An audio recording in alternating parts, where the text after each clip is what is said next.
Hello, ഇന്നിതാ ഞാൻ ഇവിടെ സൈഡിൽ റോഡിൻ്റെ സൈഡാട്ടോ, നമ്മൾ തൊട്ട് റോഡിൻ്റെ സൈഡാണ് നമ്മളെ ഫ്രണ്ട് വരുന്നത്, അതായത് നമ്മളെ മുറ്റം.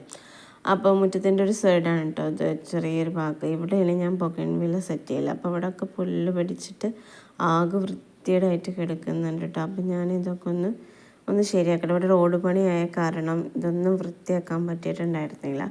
അപ്പോൾ ഇന്ന് ഞാനിപ്പോൾ അതൊക്കെ ഒന്ന് വൃത്തിയാക്കി ഇവിടെ നിന്ന് ബൊഗൺവില്ല സെറ്റ് ചെയ്യാന്ന് വെച്ചാൽ ഞാൻ നമ്മുടെ ടൈലിൻ്റെ പീസ്, മാർബിളിൻ്റെ പീസ്, അങ്ങനത്തെ വേസ്റ്റൊക്കെ വന്നിട്ടുള്ള സാധനങ്ങൾ സ്റ്റാൻഡ് പോലെ ആക്കിയിട്ടാണ് കേട്ടോ ഞാൻ ചെയ്യൽ. അപ്പോൾ ഞാൻ ഇവിടെ മൊത്തം ക്ലീൻ ചെയ്തെടുത്ത് ബൊഗൺവില്ലൊക്കെ ഒന്ന് സെറ്റാക്കി വെച്ചിട്ടുണ്ട് കേട്ടോ. ഇനി ഇതൊക്കെ പൂവിടുമ്പോൾ ഞാൻ വീഡിയോസായിട്ട് വരാം കേട്ടോ. ഞാൻ ഇപ്പോൾ ഓൾറെഡി ഇത് റിപ്പോർട്ട് ചെയ്ത് കഴിഞ്ഞതിന് ശേഷം ഇപ്പം ഞാൻ ഇന്നലെ ആയിട്ട് ഇതിന് നമ്മൾ കടലപ്പിണ്ണാക്കും കഞ്ഞിവെള്ളം കൂടി പുളിപ്പിച്ചത് ഒഴിച്ചു കൊടുത്തിട്ടുണ്ട്. ഇനി ഒരാഴ്ച കഴിഞ്ഞിട്ട് നമുക്ക് വീണ്ടും വളം ചെയ്യാം. നമ്മുടെ സീനിയൊക്കെ ഇതാ നല്ല പൂവിട്ടിങ്ങനെ നിൽക്കുന്നുണ്ട് കേട്ടോ. ഇതിൻ്റെ നല്ല നല്ല കളേഴ്സ് അല്ല കേട്ടോ വിരിഞ്ഞ് വരുന്നത്, നല്ല ബ്രൈറ്റ് കളേഴ്സിൽ. അത് നല്ല വീഡിയോയിൽ കാണുന്നത് പോലെയല്ല കേട്ടോ. അപ്പോൾ അത്രയേ ഉള്ളൂ.